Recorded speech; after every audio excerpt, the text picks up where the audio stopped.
And welcome everybody to the 2024 Brazilian, and by which I'm not referring to Manscaped, by the way, Brazilian Grand Prix. Thank you. Straight in with the jokes there, Fabio. Did you see that? I didn't even know I was going to say it. That's how I mean, yes. Manscaped. I just say yes. Sponsor of the Brazilian Grand Prix. Oh, you can't write this stuff. I'm just saying. Anyway, look, welcome. I was getting started again. Restart. Rev me up tonight, boys. Rev me up. Okay, basically, hello everybody. Hello. Thank you. Where is he? There we go. Good evening from Bub, and congratulations from the British press. That's obviously to Max Verstappen. Bub says thank you. It was very satisfying. I bet it was, Bub. I bet you really enjoyed yourself. I bet. Personally, I found it a little difficult. British press can't be worse than the BBC. It's not. I don't know if you've ever had any BBC, but yeah, it's quite painful, I can assure you, Bub. That's the so-called BBC. Yeah, I beg your pardon? The so-called BBC. Dear so-called BBC. Dear so-called BBC. There you go. Haven't heard of that one. All right. Okay. Nonetheless, welcome. I think we can all agree. I'm just speaking for everybody on this panel when I say us Max Verstappen fans are very happy that it's finally come down to. Oh my God. I don't know how to say anything positive. I can't say anything positive because it was a shitter of a weekend. I'm disappointed, not because Norris royally fucked up, which I think he did, and we will get to that. I'm sure. Look, there we go. Fabio's already nodding, so maybe I'll just let him get to that. But I think more than Norris fucked up, the FIA have fucked up again. They've done it to us again. This is Abu Dhabi 2021 all over again. We were expecting a really intense race, and all of a sudden they decide to throw the rule book out the window, change everything 3 or 4 times, and then try and make amends for it during the race. I know you're listening intently, like I'm going to make sense, Fabio, but I'm not. This is okay. Sorry. This is just a fucking rant because I'm sorry. So pissed off. Look, stupid me. You're trying to pay attention to whatever the fuck you're saying. I'm sorry. I should have known better. I apologize. Great. Yeah. Grazie. Okay. Look. Now, what I'm referring to is the stupid decision to bring out the red flag late in qualifying, and hence stopping or putting Verstappen to the back of the grid. That was wrong. That was a bad decision made, as far as I'm concerned, by the FIA. And no, I think if they just brought the red flag out straight away, everybody would have had time at least to go out and get one more lap, or at least those that were quick on the uptake would have had that chance. And that would have at least been more exciting. And as Horner said, they're probably both Red Bulls would have been through. And I think that was the right decision, right? You've got to make these decisions quickly. That's the thing. A car goes off in those wet kind of conditions. It's been red flagged very quickly on every other occasion recently. Why we're waiting like over a minute to get a red flag there? I don't know, right? I do know why, because they have, like 2021, want to get people through to finish to try and get some TV. This is ridiculous. This is absolutely ridiculous. That spoilt the race for me, because now we're expecting, the pressure goes on Norris. Verstappen's got nothing to lose except to come through. And fair play to him, he did, like we all knew he would. He came through the back of the pack very, very quickly, only to get another disappointing virtual safety car when Hulkenberg goes off and gets his car beached. Now, beached is one thing, that's fine. They could have red flagged it. They could have just put out the local things until he got himself clear, which is what eventually happened. But no, of course not. they've got to bring out this safety car, virtual safety car, for several laps, even after Hulkenberg had already got free and got clear.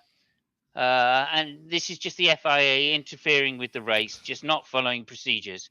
That's what they're there to do. They're there to follow procedures. They're not there to influence the race in any particular way to try and make it more exciting or less exciting or whatever the fucking point is, right? And that's what I'm disappointed with.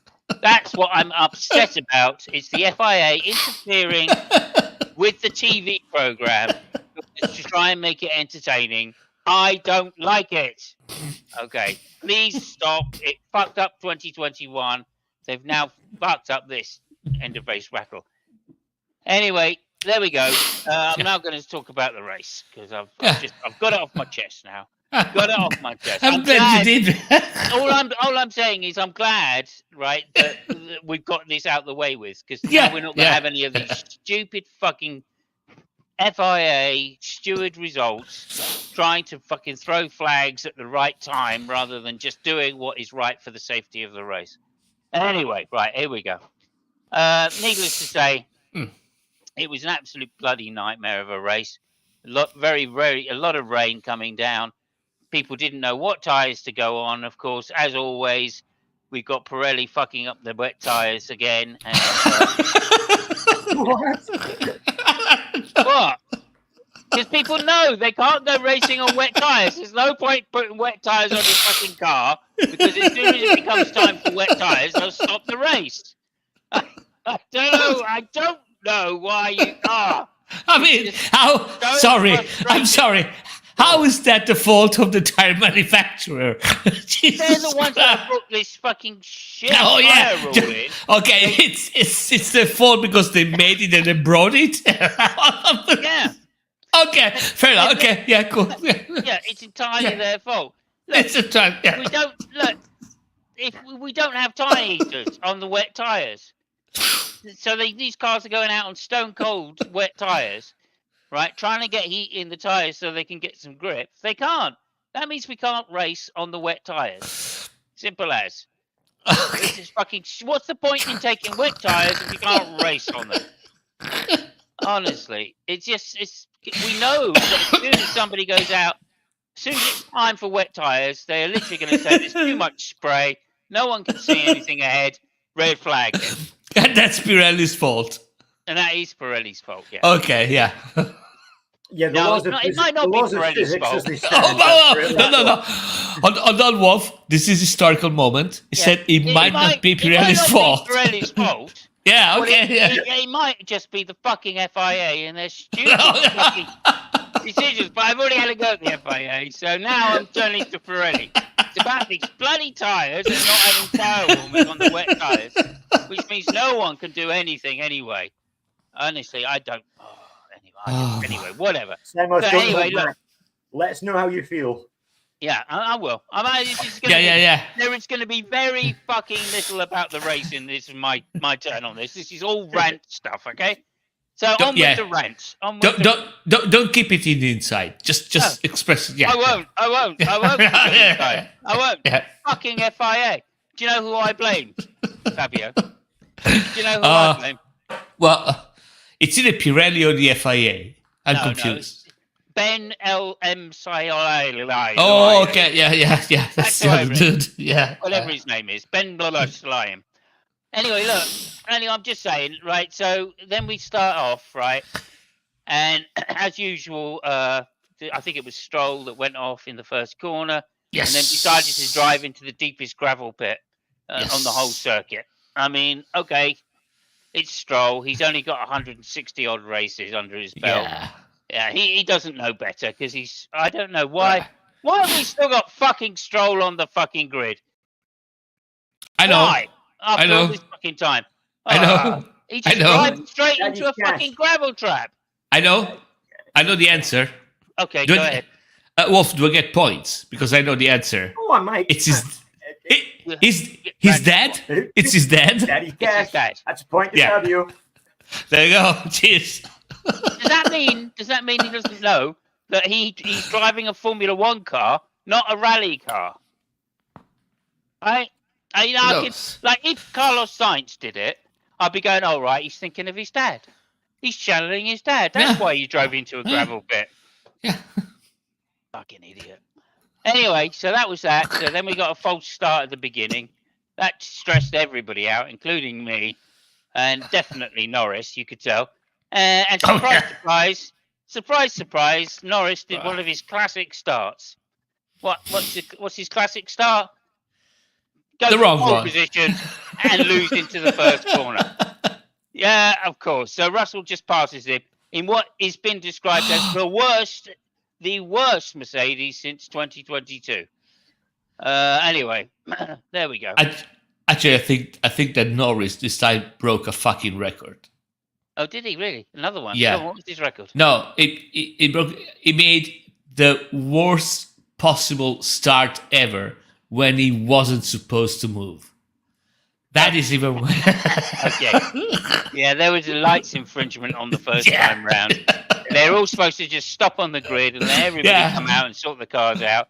But no, he can't switch his car off because, mind you, I don't blame him, really. Oh, yeah, no. Well, I mean, he's the only guy driving. Well, I mean, how can you blame the guy? Yeah, no, absolutely. Yeah. But like the lights, they should have some red lights on there or some shit like that. You know what I mean? Or some better. I'm just saying they should. No, Right? I mean, yellow lights is the waiting lights, isn't it? You know. Know the rules. Oh, there is knowing the rules as well. Yeah. But I don't know. Might be that. Yeah. Anyway, look, Russell got away to a great start, went into first place, followed by Norris. They pulled away. Everybody else, including Piastri, just fucked up. I mean, I love Alonso on the first lap, taking advantage. Very good. That was exciting. And Tsunoda and Lawson really getting the wheels out there. That was quite exciting. Anyway, as I said, a few spinners, including Perez in the first lap. So, good on Perez, making sure that he definitely doesn't get the seat for next year, despite the fact he's still saying he's got it in the bag. There must be some heavy-duty fucking people looking after Perez's back. That's all I'm saying. If he still thinks he's going to be there next year. But if he is, well, at least we know. Anyway, like I'm saying, Behrman did really well until he decided to punt off, I think it was Colapinto, and getting a 10-second penalty for a collision. I'm glad to see they're handing out 10-second penalties again. Max Verstappen, imperious, basically driving like a skidoo, or not a skidoo, jet ski, driving it like his cars on a jet ski. He was supremely passing people left, right, and centre. Everybody just jumping out of his way, including Piastri, interestingly enough, who just jumped out of his way. And there was literally no cars. Of course, the Red Bull, the RBs jumped out the way, of course, as you'd expect. But other than that, he genuinely had the speed on everybody on the track. Piastri coming together with Lawson. I mean, it was just a shocking performance until eventually lap 27. Hulkenberg spins off by himself and gets beached as his car. It was just beached. It just needed some people to come out and push the car off the point, and then he would have been away again. That was pretty obvious, but unfortunately they decided to call out the virtual safety car. This left a struggle for everybody. They eventually did just come out, push his car off, which meant the virtual safety car was cleared quite quick. But in the meantime, Russell and Norris had come round to the pits and had pitted. This was the downfall for Norris. I don't know. I'm sure Fabio, you'll have a lot to say about this later. But to my money, the main thing you do when you're in a title fight is cover your opposition. That's what you do. Norris didn't do that. He decided to go against covering his opposition, against the perceived wisdom, decided to pit. He had 20-second lead over, 11 to 15-second lead over Verstappen at the time. He could have easily waited one lap if Verstappen had pitted behind him and still come out in front. But no, he didn't. He decided to come into the pits, guessing that he would also come out in front of Verstappen. Verstappen, of course, did not pit, went round, overtook Norris, and got into second place. And that was pretty much to be the result. Again, fine tactics by Red Bull, as we've come to expect over the years. And yeah, I don't know what else to say. That's pretty much the race. So there's a lot of incidents happened in this race. Norris obviously being fairly upset, put his foot down in the rain to overtake Russell to get into fourth. Also, the Alpines managed to get past in that thing. They didn't stop either. And a few laps later, it was all sealed because Colapinto trashed his car into the wall down the outside straight into the last corner and just totally wrote off his car. That brought out the red flag. That meant that everybody could change their tyres in the pits, which left Norris at a huge disadvantage. And that was pretty much to be it. Upon restart, Verstappen easily overtook the Ocon in the Alpine, of course, and just stretched his legs. And Norris just couldn't get past the Alpines. I mean, I don't know what else to say. That was the sight of the championship going away, as far as I'm concerned. And it was all down to those two moves. One man could get past an Alpine, and the other couldn't. The same tyres, same conditions. So I think we now can see that the better man is going to win the championship and has already won the championship in my mind. So there you go. Hulkenberg, of course, spinning out later in bad air from a Ferrari. Behrman also spinning out bad air from Ferrari, I should say. And it was good. It was good while it lasted, I think. Also to say, Sainz also span out in bad air. A little unusual to say the least, but anybody that seemed to get on the white lines really paid a price for it, and quite a few of the inexperienced drivers did, as well as some of the experienced drivers. Of course, that led then Max Verstappen to win the race easily. I mean, just easily. Ocon in second place, Gasly in third place. A fantastic result for Alpine, who moved up to sixth place in the constructors to get themselves a $50 million payday. Well done to them. Russell fourth, Leclerc, a great race, fifth. Norris sixth place, extremely disappointing. Piastri seventh, who had to allow Norris past him. Then the Red Racing Bulls, Tsunoda, followed by Lawson, Hamilton in 10th place, and Perez out of the points. Needless to say, out of the points, and certainly probably out of his team as well. Even now, there's comments coming from Christian Horner doubting whether Perez is going to be there for too much longer. Plenty of rumours around as well about what's happening to everybody else. A rumour that Hamilton may go on holiday till the end of the season to let Kimi Antonelli in as a chance. I'm guessing if he does that, it'll be in order to get a drive in Abu Dhabi in the Ferrari for next year's Ferrari. And hopefully, I think that's all about I'm going to comment on. The rest is Bub says Perez did a few good laps on the wets, so that's nice. A few good laps. Yeah, sounds like a film. You know what I mean? You got to feel sorry for him, I have to say. But there you go. No, you don't. I mean, he was in South America. Really. This was a South American race. He was in his homeland, according to Helmut Marko. Okay, yeah. So there we go. Just mention that again. No, other than that, well done to Max Verstappen. I've got to say it. Well done. I like he's been under pressure in the last few races, and he's driven like a champion still. So there's that as well. And other than that, I'm going to pass it over to Fabio to give me hell, and all the rest of it. I can feel it coming. Fucking FIA. No, it's fuck the FIA. yeah. Give me a $10,000 fine, you bastards. Go ahead.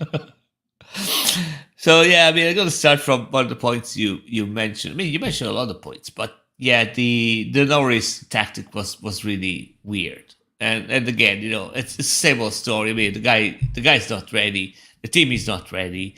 They pitted him, where it was dubious at best, if nothing else happened.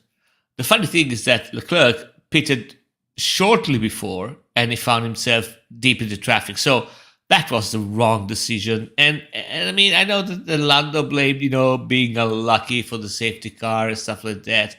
Yeah, tough shit, man. I mean, you were starting on the pole, the other guy was, at the back of the grid, basically.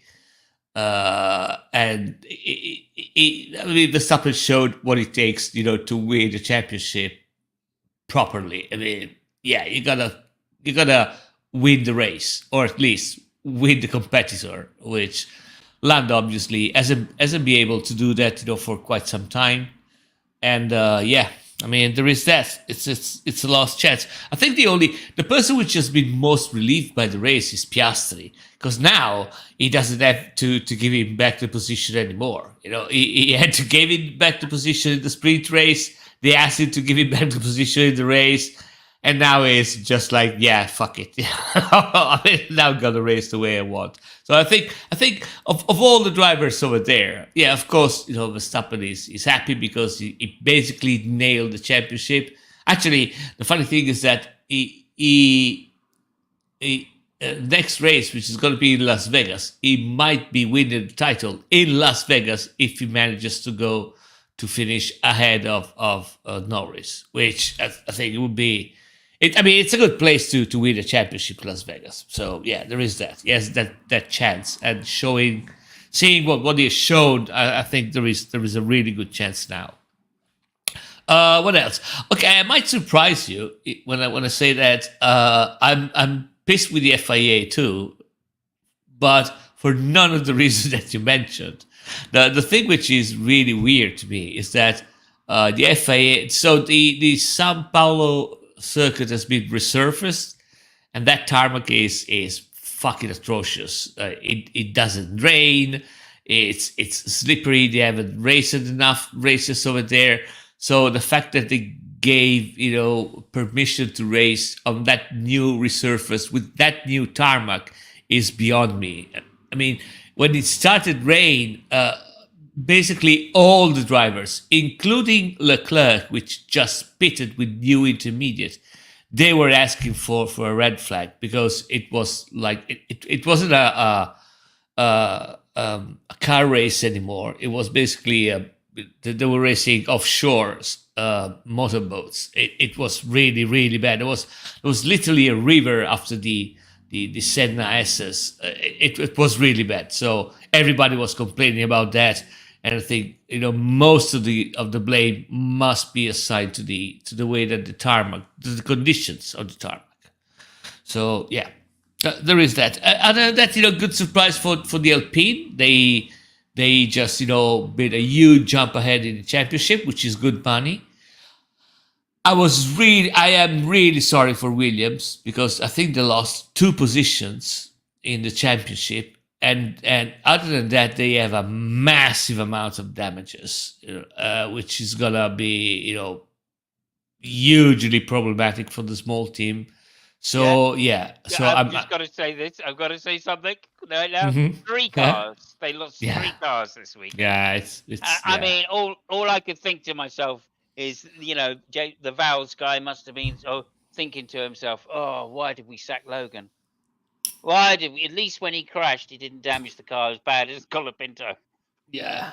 Colapinto was a luck. I mean, listen, of all the people I've seen, I mean, there are two drivers, which might win the Maldonado prize. One is Stroll, and the other one is Colapinto. But if you took both of them, I think that Stroll is the absolute gem of a winner of the Maldonado prize.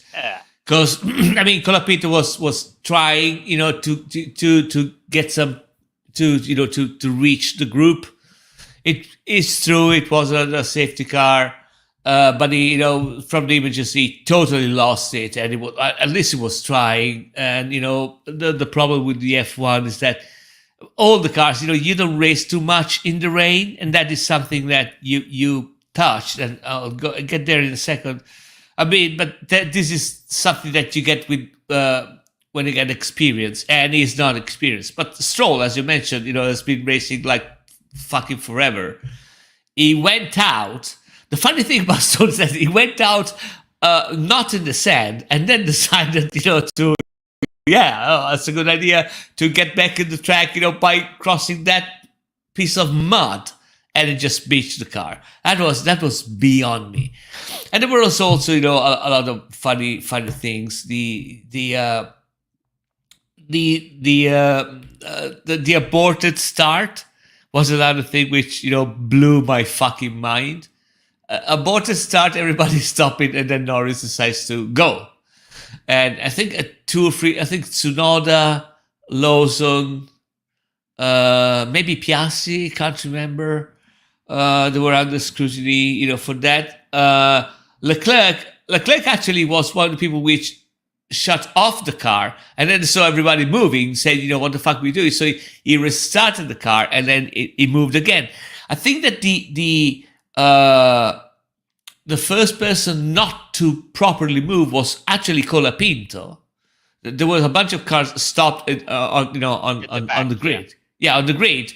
And I think everybody behind Colapinto was okay, and then they said, fuck it, I mean, what the fuck are we gonna do? So they moved again. That was really, really, really, really great.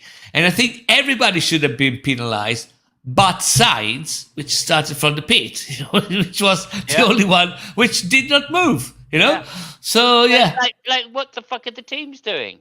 I don't know. It was straight away. There should have been one of the engineers going, okay, switch your engines off. Yeah, that's it. Switch your engines off. Okay, we're done. Like we'll come out. I just don't believe it. It just shows. Sorry, go ahead. No, I think Verstappen lost a very good chance, because Verstappen was actually one of the few people that not only stopped, but he asked, what the fuck are we doing? Yeah. And in Red Bull, they should have told him, do not fucking move. Yeah. Stay there, because everybody's going to be penalized, but you. And but then, because I think that because of everybody basically moved, the condition, whatever. I mean, it was just it was like watching the amateur hour, and I was blown the fuck away. I mean, Jesus Christ, guys! I mean, read the fucking rules, and you got radius. Can I just let you know what's interesting is the only people who were given any penalty for the false starting business were Norris and Russell. They were both fined. Whereas everybody else was let off scot-free, so I don't know what's happening. Yeah, no, I don't. I mean, I don't understand. I really don't get it. I don't get it. But I'm not surprised. I mean, it's the whatever the fuck. A couple two things really quick. It was weird because it was in the rain, but I think that we saw a definite change of attitude in the way that Verstappen drives, especially when he was following Leclerc. He tried a couple of times. Well, he didn't even try his move, if you get what I mean. Yeah. So I think that what we said last time, that the message to Verstappen, stop doing that stupid shit, has arrived, which is good. The other thing, still about Verstappen is that, really, I think that we have seen, regardless of the race, which might have been boring or whatever, but we saw something that I think it will go in the history books. That guy, I'm not sure about these statistics, but I think that only 5 or 7 races have been won by somebody starting from so far behind the grid, out of like 1,120 races, 7 races, only 5 or 7 has been won by somebody starting from that far. Yeah. and Verstappen made 17 fastest lap. Yeah, 17. That was impressive. It's not. I mean, I remember Schumacher at Portugal doing something similar. You know, when you've got the car to do it and you've got the tires to do it, amazing. Schumacher had a huge advantage that day because of the way his tires. I don't know if you remember that was the Bridgestone Goodyear situation. And the Bridgestones that Schumacher was on, they used to wear them bald to make them more like race tires anyway. And of course, the track completely dried, or at least the line dried completely that day in Portugal. So of course, he was always going to get faster. That didn't happen in Brazil. Like, literally, it was a drying track still, but Verstappen was just you know, really extracting the pace from the tires that he did have, which weren't getting faster. That's what was impressive. Yeah, and I mean it was also, I mean, at least to me, you know, for somebody which, you know, is a little bit older, the fact that he did it in Brazil, you know, in a track where, you know, there is a huge Senna, you know, painting. I mean, that all, you know, increased the whole aura of the thing, which has been, I think it made a titanic piece of achievement over there. So yeah, I did like one little thing which made me laugh. I was going to say it to you in the chat at the time, but because you were behind, I didn't want to spoil it. But when he did come up behind Leclerc, he did try to overtake him in his usual way. Leclerc just wasn't having it.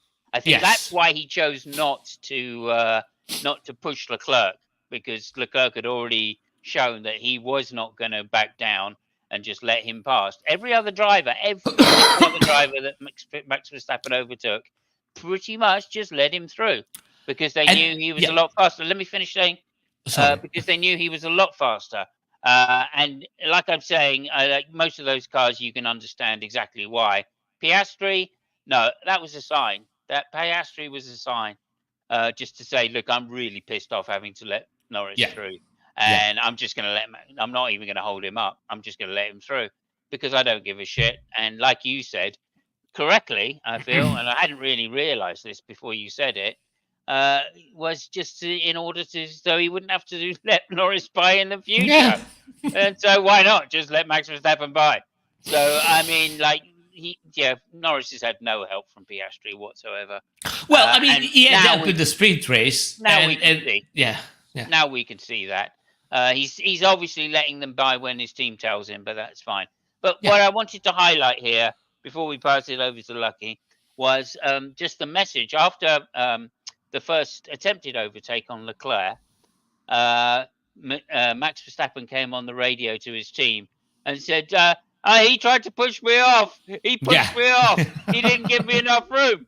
He didn't push him off. He did give him room. He just made him drive on the white line. Which I just thought was absolutely fucking brilliant to hear Max Verstappen complaining to his engineer that he'd been treated badly. But you see, I mean, this, you know, it actually vindicates me in a certain way. When we said last time that I'm convinced that the way Verstappen drives is really intimidating, and right now there are some drivers which are not intimidated by Verstappen. And I specifically mentioned Leclerc. I still think that Piastri might be one if he could be bothered, actually, you know, which he wasn't. But, you know, that actually, you know, showed what we were saying, you know, last time. I mean, Leclerc, you know, he doesn't care if Verstappen has won 3 World Championship, whatever. In his mind, he's still the fastest guy, and said, you know what, fuck it, you know, I'm gonna drive how I know. He also made a mistake, and he recovered, and Verstappen wasn't able to pass him anyway. I wasn't. Agree with that. I completely agree with that. There are very few on the grid that are going to say that have the balls to say, no. If you want to crash, Max, we will crash. That's fine. I'm prepared to do that because this means in the future you'll think twice about it next time. That's more important. And then nobody else, him, Hamilton, of course, obviously, Alonso, when it's when it's due. Alonso, obviously, the Yeah. thinking man's crumpet in Yeah. Formula One, and if he thinks that he doesn't stand a chance, then he'll just let him by. Yeah. But other than that, if he thinks he's got a chance, he won't. I think Russell might be another one. I don't think so. No. Oh, I okay. disagree with you, and I'll tell you why. No, Remember, it's okay. Yeah. I think it was Singapore. Russell tried to go around the outside, and Max ran him into a barrier. Yeah. Remember that? Yeah. No, yeah. You might be right. You might be right. That was totally intimidating for Russell. That was certainly intimidating. Yeah. Oh, I don't know if he's still intimidated, but I see your point. Yeah, you might be right. Russell could have run into Verstappen. Could have just said, "No, I'm not hitting the barrier. I'm going to run into you." Yeah. But he didn't. He chose to avoid the crash with Verstappen and took his own wheel off on a barrier. Yeah. So, I think Russell's intimidated. Yeah, totally. But anyway, yeah. If you put Russell in a championship winning position, things might be different. Yeah. And that's the difference between Norris. He's not in that position yet. No. Even in a championship winning position, he's not prepared to have the crash with Verstappen. And until you decide to do that. And that's one of the things, just to say this as a last thing, going back, Prost was prepared to have that crash with Senna every time. Yeah. Every single time. He didn't for the beginning until Senna started getting a bit shitty with him. And then he went, no, we'll have the crash. And of course, back then in the 80s, 90s, if you crashed a Formula One car, there was it was painful. Yeah, significant chance you're gonna fuck yourself up. Yeah, unlike today. So that meant something back then. Anyway, one of the problems with hero worshipping Senna is that he was quite a dirty driver. But yeah, there we go. Okay, Lucky. Modern standards. Over to you, Lucky. Thank you so much for waiting for us. And I know there's a few extra things, so go for it. Maybe if I could just pass it over to you, I think we should do a reportage. The Sergeant Logan. I think we deserve one today because of Williams' poor performance. Okay. Logan, Sergio, really? You wanted to make a reportage on Logan? I do, yeah. Logan should have been there, yeah. Oh, yeah. Okay. You guys have just about covered everything I was going to cover, but there's something I've got to start off with this week, and that is Lance Stroll. What a twat. Okay, and moving on to the reportage de Logan Sargent. Logan's substitute, Colapinto. I think he showed his lack of experience this weekend. 14th qualification for the sprint race, finished 12th. He was 18th qualifier for the race, but of course, as we all know, he didn't finish. So a bit of a steep learning curve, perhaps, this weekend for Colapinto. While we're talking about young new drivers, Behrman, I think he was the same. He kind of showed a lack of experience this weekend. He was fast. He was challenging Hamilton. In fact, I think he went past Hamilton, did he not? Yes. Yes, Hamilton. So, I mean, the guy's fast, but he's young and he's only in his fifth Grand Prix, something like that. It'll come. He's a name to look out for in the future, I think. What else do we have to talk about? Oh, yes, Lance Stroll. What a twat. Okay, so it was a resurfaced. It was a resurfaced track like Monza and Circuit de Gilles Villeneuve this year. So it was a new thing for everybody. Everybody was kind of in the same boat, and with the rain and the problems the rain caused that Fabio was talked about, it was a mess for a lot of people. I think there was a lot of guesswork going on. But I suppose we're going to have to talk about the winner, 17th to 1st.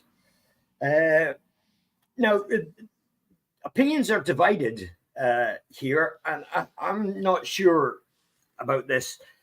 Some people are talking about this being a comparison to Senna's Donington 93 first lap where he overtook everybody. Some people are saying it was, look, they came in at the right time before the red flag. They got the tires at the right time. Now, whether it's a combination of both, I don't know. However, as Fabio mentioned, he was lapping fast. he was lapping so fast, in fact, that he was 1 seconds faster than the next fastest lap, which was Norris. Yeah. Now, And it was overtaking too. Indeed, yeah.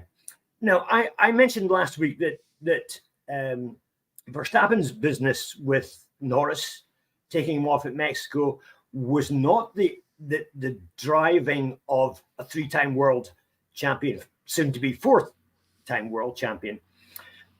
However, I don't think MB could argue that yesterday's performance by Verstappen was the drive of someone who's a 3-time world champion. I don't think you can argue that. And with the little bit of luck he got, I mean, Formula One's all about luck. He won the race. Yeah. That was the drive of a 3-time, soon to be 4-time world champion.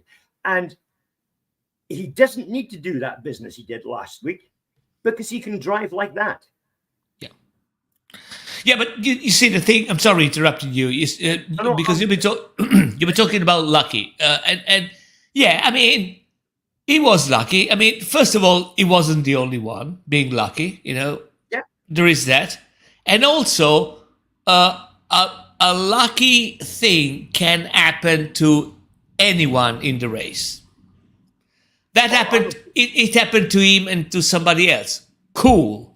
The thing is that, in order for you to make 17 fastest laps and to overtake, that is not the lucky part. So he got lucky by chance, but it was, it was on steroids, in that race. Yeah. So yeah, I think he actually showed yesterday why he is a 3-time champion and soon to be 4th-time champion. Yeah, and perhaps more. So, well done to Verstappen. Whether it was luck or not, I don't really care. He still drove a brilliant race. However, at the end, he was a bit scathing to the British press, who he seems to be having a bit of a feud with at the moment. At the post-race FIA conference, he said, after he'd fielded a few questions from various journalists, I have a quick question. I mean, I appreciate all of you being here, but I don't see any British press. Yeah. Do they have to run to the airport, or don't they know where the press conference is? So Verstappen, not happy with the British press at the moment, rightly or not rightly. I thought he wasn't. I thought he wasn't going to talk in the press conferences anymore. Well, I'm not sure. Oh, that all got swept under the floor, did it? Yeah, I think that perhaps contracts might have been shown. Because, I mean, he must be under contract to attend these things if required. It's not just a contract. It is by rule. The drivers, they have to attend, the press conference, and they have to. Yeah. But I thought he wasn't going to give answers. That was my understanding. Is that because of the swearing thing and him being given a fine and some community service, he was going to attend, obviously, because that's his contract, but he was going to give very short answers. I mean, Fabio, could you give us an example of one of the answers that he might give you? So, how was the race today, Fabio? I noticed that you. Thank you. Okay, so that was my impression. So, if people were avoiding going to his press conferences, I wouldn't be surprised. However, there was a rebuttal. Did you see the rebuttal, Lucky? No. I didn't know. I haven't heard that yet. Okay, yeah. Will Buxton said, look, it's not worth the British press going to those things because they don't get much of an answer anyway. So they'd much rather go and talk to Norris and Russell and Hamilton after the races outside of the press conference because they get much more extended answers and there's much more content for them. Yeah, so everybody's happy. Everybody's happy. Yeah. Cheers. Well, to be quite honest with you, if it was Will Buxton that said that, I would completely ignore it because he's another. Okay. Anyway, moving on from that swiftly. We're with Verstappen, right? We've covered Verstappen. Lance Stroll. What a fucking twat. Yeah, I was going to ask you about him because I want to know what you think about the guy. Oh, Jesus Christ! I mean, twat. I mean, that's as much as you need to say. We'll come back to Stroll though, I'm sure. Speaking of radio Yeah, no, messages, sorry. I have to stop you there just briefly. I think we need to translate that to North American. I think what you're saying, if just let me paraphrase it in North American. Gee, he's a complete twat. Thank you. Go ahead. that was a good impression actually. It's weird Americans can't say twat. It's a real strange thing. Okay, but speaking of radio messages, Lewis Hamilton this weekend Oh. again. Oh. We had the position where Hamilton was at the back and his teammate was right at the front. Unfortunately, the Milky Bar kid messed things up, but we'll come back to him again. Hamilton said, "The car I have right now is the worst I've ever driven." He said that before the race. And after the race, on radio, he said, "That was a disaster weekend, guys. That's the worst the car's ever been. But thank you for continuing to try. Great job." Now, here comes the cryptic part. Okay. He then went on to say, "To all the guys that are pissed off, if this is the last time I get to perform, it's a shame it wasn't great, but I'm grateful to you." Now, is this the last time that he's going to perform? Are we not going to see Hamilton in Mercedes again? There's been some rumors that he may take a vacation leave to allow Antonelli to get in ahead of next early season. Christmas time. Early Christmas, and if he did, I think he would be doing it in order to get the end of season test with Ferrari. So I think that would be the deal that he'd be striking if he was going to strike a deal. I don't think it's not a done deal or anything like that. It's just a rumor at the moment. Also, I just wanted to mention something about Lewis's frustration with the upper echelon in the team, because this weekend Lewis was due to get the upgrades that Russell had last weekend, and in fact he got those. Unfortunately, because of last weekend, they decided to change and modify the upgrades to try and make them work a little better, and those parts were given to Hamilton to test. And of course, they were experimental, and like most things experimental in Formula One, in Mercedes team, they basically are just futuristic bullshit, and that is basically how why Hamilton is saying that he was at the back, because he didn't get the upgrades like Russell had. Russell being at the front there in P2. They decided to go and modify them to try and get even more out of them for the next race. So, I think Hamilton's annoyed because he's being sacrificed, which is understandable because he's leaving the team, right? So I don't know what he wants exactly, but yeah, that was some of it. I mean, it won't. Well, I understand that. Okay, so two things really quick. The first one. Sorry, say what? I had a couple of things left to go. No, yes, go ahead. Sorry, my bad. Sorry. Okay. Can we go back to the sprint race real quick? See what you guys think. Obviously, McLaren have now enacted team orders. Would you say this is now too little and too late? Of course.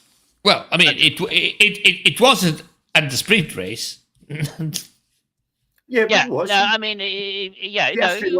Norris passed. Yeah, well, he got 1 point extra from Piastri's magnificent, magnificent move, sacrifice to let him through. Like, I mean, I don't, I'm not. I'm glad this has happened to Norris this weekend, where he's so dismally underperformed. It's really not his fault. Again, I think it's the team's fault. They should not have called him into the pits. Hence, that's why I put the the thumbnail is what it is, right? Lando is the pits, because he should not have been in the pits, right? He should have been covering Verstappen. If Verstappen didn't pit, he should not have pit. End of story. That's what you do. That's your standard tactics. Why they decided to deviate that? Well, okay, I think we know, because they thought they could get a full pit stop under virtual safety car conditions. But surely they must have seen somebody pushing Hulkenberg's car off the pit, off the thing. Yeah. That's where the pits are, for goodness sake. They've only got to be at the end of the pit to see it happening, and then they would have known straight away, oh, okay, well, we're going green again. Let's not pit. I don't understand it. McLaren fucked up royally. They fucked up when they didn't let Lando win that race. They fucked up in the next race when they wouldn't swap them by, and Lando ruined his tyres. That cost him so many points that he was always behind the 8 ball. And I think, in all honesty, although I think Lando hasn't performed as well as he should have, he was put under extra pressure by the team that he needn't have been under, and maybe he would have performed better had he been a bit closer. Maybe. Yeah. I don't know. Either way, I'm not dismissing what you're saying, Fabio, and you have been saying now for many. No. But I mean, I don't disagree with you. I'm just saying that I understand your point. It's a fair point. It's a tricky one because we'll never know if one thing goes the other or vice versa. So it's it's kind of complicated. Yeah. It is, yeah. I hope I think Norris is going to be hurt by this, but at the same time, I hope he learns from it, just the same way that Hamilton learned from his crash in China in that first year in 2007, I think it was, where he drove into the pits on bald tires because his team didn't call him in, and promptly drove into the gravel trap to lose the world championship by 1 point. And I hope he learns. Like Lewis came back the next year, determined not to take it on the chin and to do better, and he did. He won the world championship, despite the fact he was getting penalties early on from the stewards with his famous comment, quoting Ali G. And that goes to show exactly Fabio's point. Hamilton took that hardship and duress and turned it on its head and thrived on it. And that's what we want to see Lando doing. Go ahead, Lucky. Okay, so I take it we're all in agreement that McLaren should have abandoned that papaya crap at Hungary, let Norris win, and he would have been in a much better position at the moment, world championship wise. Well, mentally, I think it would have given him a big boost. Yeah. If nothing else, yeah, that would be true. Okay, there was one other quick thing. Lance Stroll, what a twat! Oh, really? Yeah. Okay. Mercedes got a fine because they changed tire pressures while waiting for the restart. Oh, did they actually get fined though? I don't think they got fined. Yeah. No actual track penalties or anything, constructor championship penalties, but they did get a fine for. Yeah, it's more subtle than that. They changed the tire pressure while the tires were on the car. Still on the car. That is the infringement. Yeah, I heard that the FIA said that they weren't going to punish it in any major way because the conditions under which it happened were abnormal. The teams could not be expected to get all of their kit onto the track in such short notice. So, yeah. Okay, I've got one last thing. Lance Stroll, what a twat! Oh, okay. Yeah, no, I'm glad you said that. I'm glad you said that because I want to tap into that. And there is one thing which, when I saw Stroll beach, I thought to myself, I would love to be a fly in Adrian Newey's house to see his face. Because, that's what you're going to deal with next year, man. So, good fucking luck to you. So there is that. There is another point we'll be talking about. The wet race, dry race, and this is something that I wrote on the Discord thingy. I don't know if you saw that, Lucky. If you didn't, just act if you didn't just act surprised.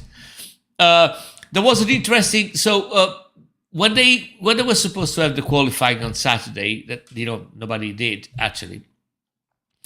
There was a camera from Sky Italia on the Ferrari garage. It was really funny watching that. Basically, nobody was working on the car. Like nobody. There was just one dude that was cleaning nuts. I kid you not. Was cleaning some screws on the on the thing, but nothing else was done. And later on, they interviewed Carlos Sainz, and he said something that I think it was super interesting, and I just kept writing to Simons about that. Basically, what Sainz said, that with these cars, and was referring to these ground floor cars, there is no difference between a wet setup and a dry setup. There is no difference in height, in torsion bars, in mechanical setup, camber, caster, whatever the fuck. There is literally no. The only difference that they make, they change something in the drum intakes in order to give more energy and heat the tires better. But and some other minor stuff, not even the wings or other stuff. And I was thinking about that. I was, wow, that is super, super interesting, And I think that, I was talking with Simons back and forth. And I think, I presume that one of the reasons is that with this kind of cars, where basically now 60 to 70% of the stickiness of the car, of the grip of the car, comes from the floor. Those cars must be set up in a specific way according to the track, and it doesn't make so much of a difference if it's dry or wet, because usually what happened before is that when you have a wet track, you raise the car a little bit and you make it a little bit less rigid, because most of the downforce and the grip comes from the aero, but the aero was over the car, so you can change that. But now, if you start, messing with the aero and the setup, you basically, the first thing you do is you just move the height of the car, and by moving the height of the car, you lose the grip. There is no way around it. So the grip has to be set up according to the track. If it's bumpy, slow corners, fast corners, stuff like that. But yeah, I mean, and he said, to the interviewer, he said, that's the reason why nobody's working on the car, because there is no difference between a wet and dry setup. And I think it was, super interesting. It's also part of the fact, I think, that why I think that Leclerc made a very good race, because, regardless of the conditions, this is a track which it has never been a Ferrari track. It was more a McLaren track, if there was one. So he did what he had to do, and the difference between dry and wet wasn't really that much, in terms of performances. Yeah, of course. I mean, if it's wet, the driver can put something into the car, as Verstappen showed, but it's not that massive. It's more, driving style and skill. Okay, so there's a few things I found out, actually, because, like as you said, we were talking about it, Mm-hmm. And I was like, well, that's kind of weird, because you'd expect, one of the reasons that they used to raise the car height, of course, was because the wet tires are, have a deeper tread than the other tires that they would use, and so they had to raise it, because otherwise the car would be too high, or lower it, I should say, because the car would be too high. So that was one of the reasons that they would change the ride height before. But I did find out that Alpine had a wet weather setup. Oh, okay. Funnily enough, and they increased the rear wing and sacrificed top speed down the straight. Yeah. Which you can do at Interlagos, because although there is the two long straights, because one is uphill, you tend not to get to top speed anyway, So that the difference between getting to 195 at the end of the first straight, or over the start finish, or 190, which you do if you've got more wing on, is very little. And down the back straight, you'd get to like 203 or 4 miles an hour, and you could get to, as I say, 190. That's where you'd lose out a lot into turn 4, which of course is a major overtaking spot. Yeah. So it's quite a compromise to make, but you can get away with it because you can make up that time through the rest of the circuit quite easily. No, I think it's really interesting. I think, well, there are a couple of points. I understand that. So, yeah, I mean, of course, you can change the wing. I think that one of the reasons why they did, specifically Alpine, is that, and to me, it's interesting that, well, I don't know if it was the only one, to be fair. So that is, I'm going on a limb here, but I think that the reason why they did is that, and I don't know if they did it after the qualifying or before. Yeah, before.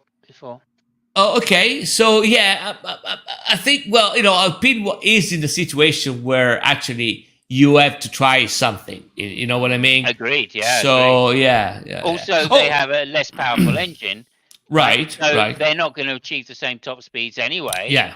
So they may as well just put a bit of extra wing on. Yeah. So Alpine might have been the exception of the general rule that that science explain. Oh, sorry. Before I forget, I think we forgot to mention another driver, which was, I mean, Lando said he was unlucky. What about fucking Tsunoda? Tsunoda was fucking unlucky. I mean, Tsunoda, the Red Bull, the Cash App, whatever, Visa's biggest Blangy, they made the perfect strategic call in the race, and they were royally fucked up, by the virtual safety car. So again, I hate to do that, poor Lando, say, well, I've been unlucky. Yeah, go and talk with Tsunoda and all the guys in Red Bull. Agreed. Yeah, and tell them, oh yeah, I've been unlucky. They will probably wrench you with the biggest wrench they have. I don't think Lando was unlucky. He made a tactical error by pitting. Yeah. And at the time, I was sitting there going, I hope he doesn't come in. I hope he doesn't come in. I hope he doesn't come in. And he did. And I was like, oh, okay, because he followed Russell in as well. Like, what are you doing following Russell in? This is your chance to get past him. I don't get it. Anyway, yeah. So next race. Yeah, next race, of course, is Las Vegas, where we're all looking forward to. Just to say, the 24th of November, I think. Okay, 23rd even, yeah. 23rd. So that's 2 weeks away. Yeah. 2 weeks. It's a very fast track, so Ferrari should be on for a goer if we're lucky. And of course, Max Verstappen, now his car seems to be back at its greatest for whatever reason. There was also I don't know if you caught this. I've got to say it because I thought it was quite funny. There was both sides of the garage, right? Engineers on both sides of the garage were tweeting. And one of them tweeted that they'd fixed the problem with Perez's car at Mexico.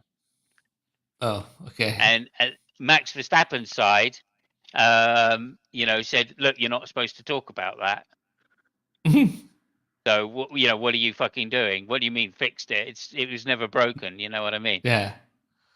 So there was something. Basically, they were intimating that Max Verstappen's car has something which is not broken, inverted commas, that has been broken on Perez's car for quite some time, and now the engineers on Perez's car just decided to stop doing what they're told and just fix it on Perez's car.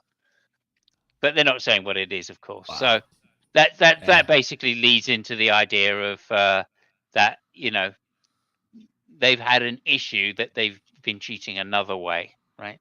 This goes along with the accusations recently that Red Bull made about people cooling the tires with water. Yeah, did you hear this? Yeah, I heard that. Yeah.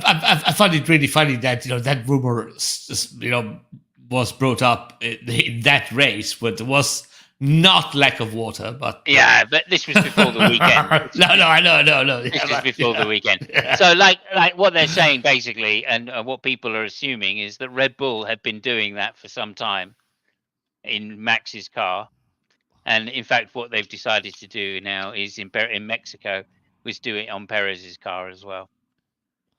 So that I thought they was the knew what was rumor. wrong with Perez's car. Say again? I thought they knew what was wrong with Perez's car. I thought we all knew. It's Perez. It's Perez. Yeah. Apparently well, not. Perez car, they've been trying to cool the tire with tequila and it didn't work. So yeah. Okay. Yeah. No, I mean, I never thought Perez was that bad of a driver. He never was. So no, clearly something's been going on, and they've been giving him different cars. We've known that for like all last season as well. That was happening. Of course, it just got extremely worse this season. But I mean, like the first 6 races of last season, Perez was right on it. And then as soon as they got the car dialed in, suddenly Perez's car goes to shit, and Max's car is perfect for the next 10 races. So like I don't know. That's how it goes. I've explained it in the past. We talked about it for the last 2 years as being, Adrian is developing the car specifically for Max's talents to be extremely nose heavy, and Perez couldn't drive that car. Doesn't seem that way now, though, does it? Or as soon as the car is fast, Perez is shit. So but we also say, I don't know. I mean, no, I don't think so. I don't think so because he's Perez would put a faster qualifying time in the Max in one of the qualifying sessions. Yeah, the fact that you remember that it's I think it's telling, that time that happened when Perez was faster. Yeah. That time. Yeah. Exactly. So, I mean, his car was going pretty well this weekend. He still had a disastrous race, but obviously that's, he was unlucky. It was unlucky. Yeah. He was unlucky. Yeah. Everybody was unlucky except the FIA, who coined it in with loads of fucking fines this weekend. Let's move on. Can I just mention one driver who wasn't unlucky, but was in fact a twat? And that was Lance Stroll. Lance Stroll. Wow, you should have let me go. I thought that was going to be the question. His teammate on the other end was he finished the race. He had some back pain and whatever, and said, I'm going to finish the race for the mechanics. We set up his car. So let me say this. Bub agrees with you, Fabio. Verstappen being way better than Perez can explain everything. Yeah. Also that, But No, you're absolutely right. Yeah. There is that. Yeah, but you see, Babel, this is the problem. If you ask Simons, he's going to probably blame the tires for no reason at all. So I am.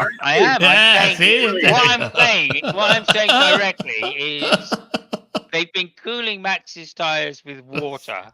See, that counts for everything. No, there was a period last year. When I may have, looking back, thought, oh, hang on a minute, Max was getting exceptional distance from his tyres. But, it's just coincident. He's just that good a driver. So that's fine. Okay, anyway, moving on. On to our last section. Thank you, Bub, for seeing the humour. Okay, so moving on, we've got our last section now. Bub, you're in this. Remember, we want to see you typing away. We want to see your fingers. So over to the section that we like to call, is it a quiz or is it a myth?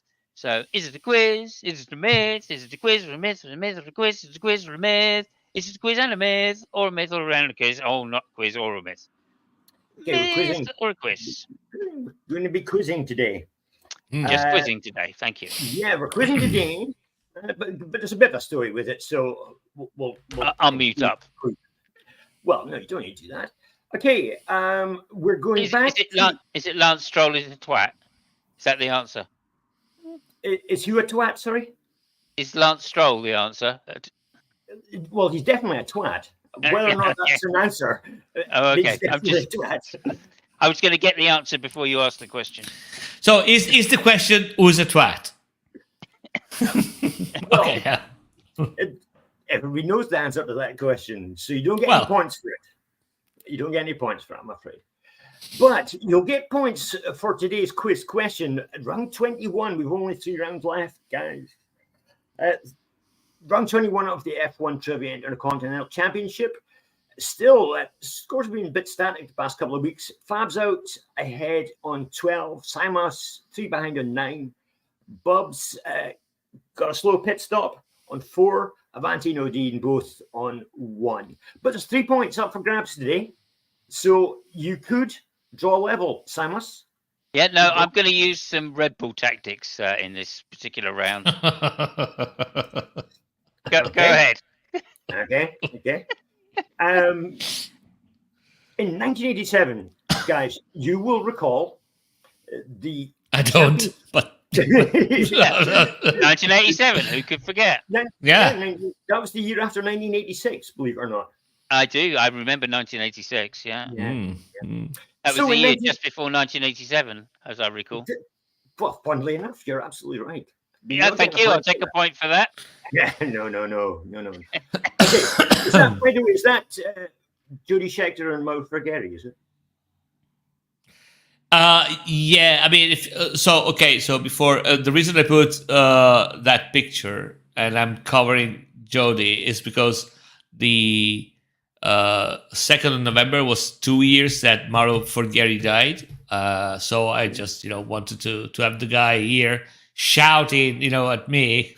I'm a big yeah.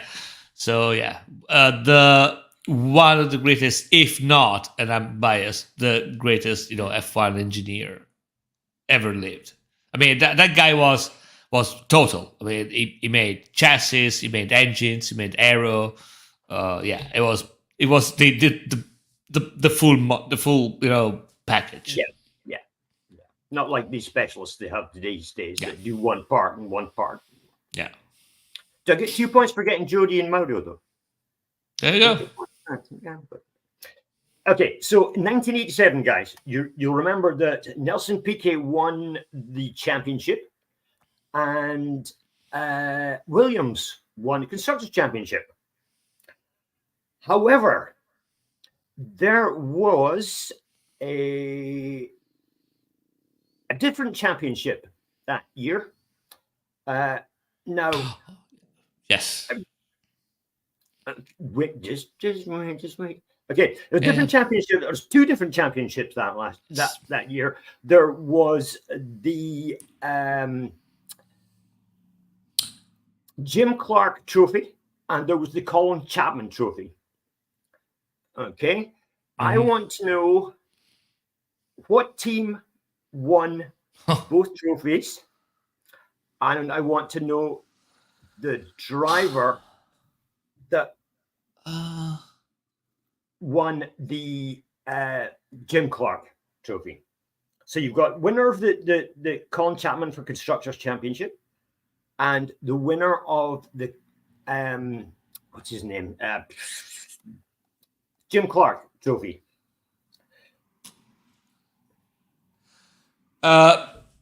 So I can't remember. I think I know what it was about. So I'm going to help Silas probably. If you tell me what it was about, you also get a point. Okay, so I think that what it was about, it was the year where they raced both 1.5 turbo engine, 1.5 liter turbo engines, and 3,000 normally aspirated engines. You're so close. 3.5 normally. You got it. Well done. That's exactly what it was. There were 2 classes that year.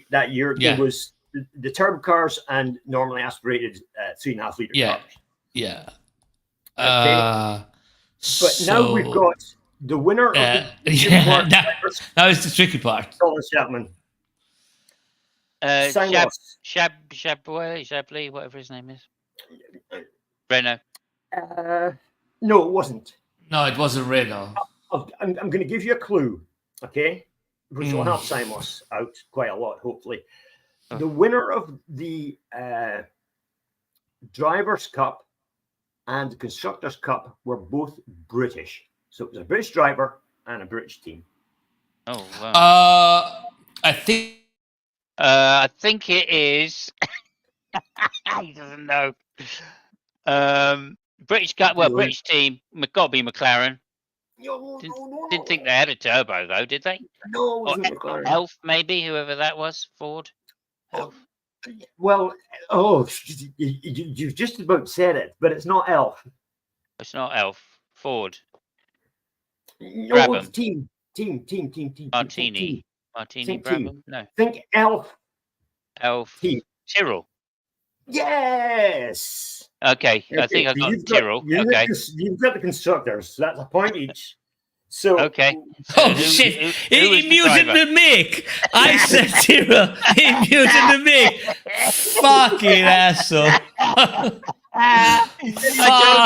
asshole. I told you I was going to use Red Bull tactics. Son of a bitch! I just see that. Yeah. I know. But when you read it, when you look at this back, you'll see exactly what I said when I did it. Anyway, who was driving the Tyrrell? That's the question. And well, it might not be somebody driving the Tyrrell because it was a drivers' championship and a constructors' championship. Palmer. But you might be right. You never know. Palmer, maybe. Oh yes, you got it. Well done, Jonathan Palmer. Or should I say Dr. Jonathan Palmer, as Murray Walker used to remind us every race. There we go. Yeah. So, well done. That was funny. That was funny. Fabio says, not Fabio.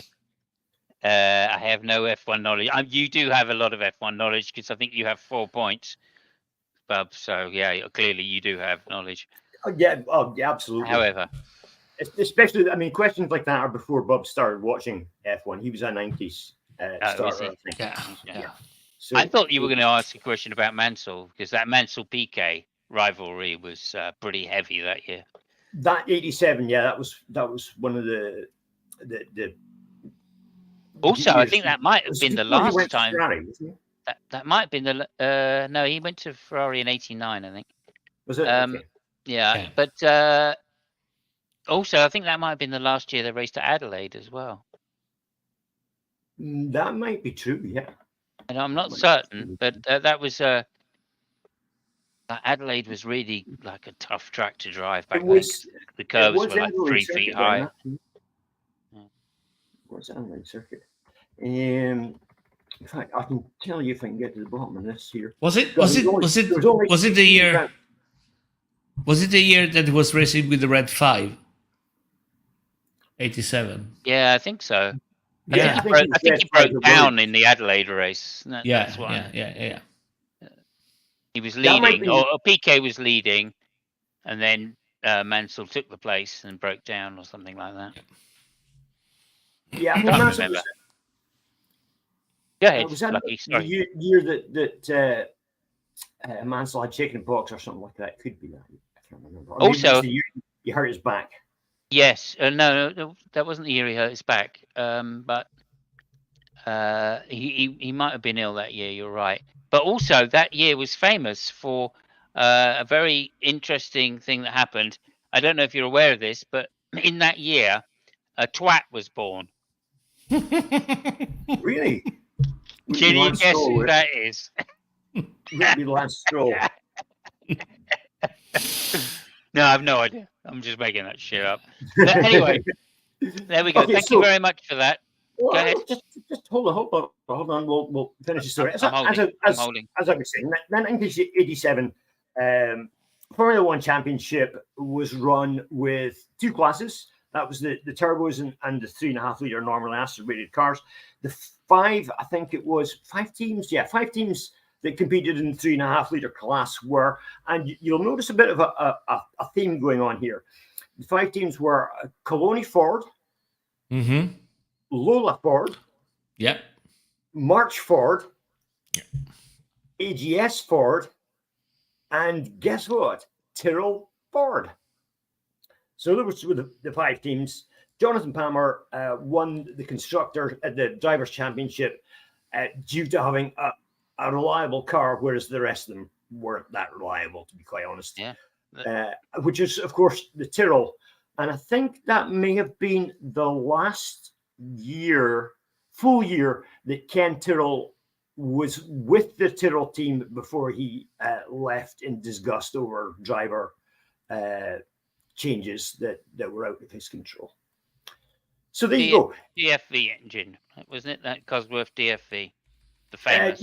Yeah, it was a DFV engine. Yeah. The engine that's run more Formula One races than any other. Yeah, started off as a 3-liter V8, then over the years increased out to 3.5 in various different guises. But yeah, the most successful engine, I think, in Formula One. And it was on the go for like 15 years, I think they were using it or something. Yeah, long time. Absolutely long time. Okay, another piece of trivia. By the way, I checked it. Yeah, that was the year where he was racing with the Red 5. There is another interesting thing which happened that year. The March was actually, it wasn't March. It was Lytton House. Ivan Capelli was driving that. Oh yeah. And guess who was the engineer? The very young engineer. Yeah. Yeah, Lytton House. Yeah, that was basically his first F1 car, and Ivan Capelli was the driver. And he complained at the time. It was at the beginning he complained that the car was too narrow. so yeah, it started from the get-go. Do I get a point for that, Lucky? No. Oh, okay. However, the scores are now 13 to Fabio and 11 to Simus. You've pulled back one, only 2 behind now. Yeah, I did that. I mean, the FIA are going to look into it, of course, but yeah. And well, no problem. There might be a protest. Yeah, no, it doesn't matter. I've already given a couple of mil to Ben Salim. All right, okay. So we're good. We're good. That was a purely legal mute. Son of a bitch. I warned you. I warned you before it even happened. The thing was, I wasn't even looking. That's why I just saw the message. Oh, the hostess are muting your mic. Son of a bitch. Oh dear. Good one. All right. Thanks very much, guys. That was a lot of fun. And we'll see everybody in 2 weeks' time, of course. Thank you, Bub. How many points has Bub got, by the way? I think it's 4, isn't it? He's 4, He's cracking along. Well done. Listen, I'll tell you, what I actually might do is, because I got 2 points for getting Jody and Mauro, I might give him my 2 points, which would put him on to 6. Okay. Well, yeah, technically, I think that's a very fair move. Are points transferable, though? Are they really? Hold on, let's check the rule book. Okay. Well, Lucky Wolfie is getting nearer and nearer to the FIA spirit. He's just making rules on the get-go. Yeah. All right. No worries. No worries. Right, and listen, I've got one last thing to say. Okay, I have something as well. Yeah, go ahead. Okay. Well, my last thing is Lance Stroll. What a twat! Oh God, I wish I'd said mine first now. Okay. Lucky, by the way, there was a question in last week's show. If you get that right, he's doing a Norris. He's doing a Norris. Yeah, he's doing a Norris. Look at that. I don't want those undeserved points. That's funny. That is funny. There was a question last week. If you get the answer to that question, please let us know, and you will be awarded a genuine point. Other than that, say yes, Bob. Say yes. Yeah, just whatever it is. You have to tell us that you got the answer right, though. Before it was given. No cheating, obviously. Otherwise, we would call you a twat, and we all know what that means, don't we, gents? Stroll. Stroll. Thank you very much. There we go.